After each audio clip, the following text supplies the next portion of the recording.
welcome to the Deep Dive.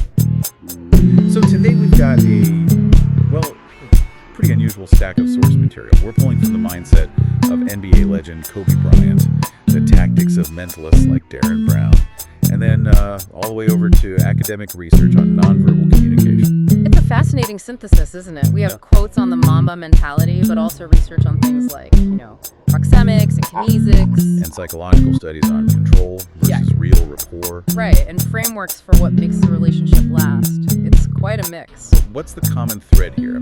What do Kobe Bryant, a stage illusionist, and trying to have a successful first date, what do they all have in common?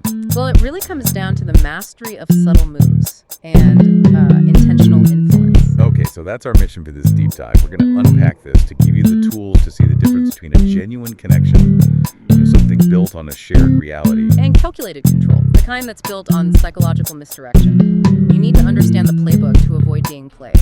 Whether that's on a basketball court or, in life. Exactly. We're looking at how that disciplined, intentional mastery, the kind that makes an elite athlete, can be used ethically. And then we're going to contrast that really sharply with manipulation, with psychological tricks.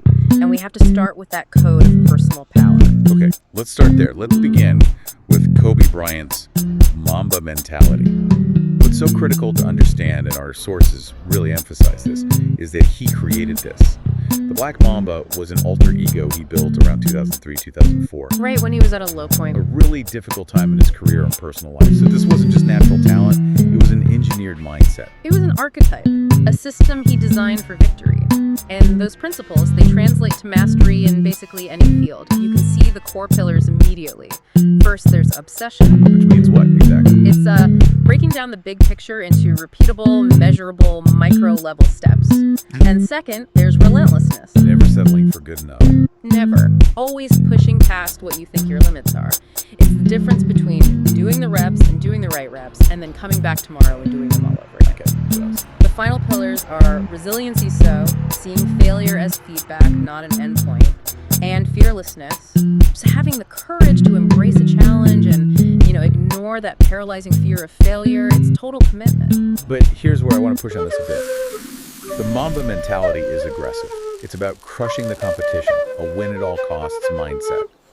So if that's our source of mastery, how do we apply that ethically to a partnership, where the goal isn't conquest, it's, cooperation?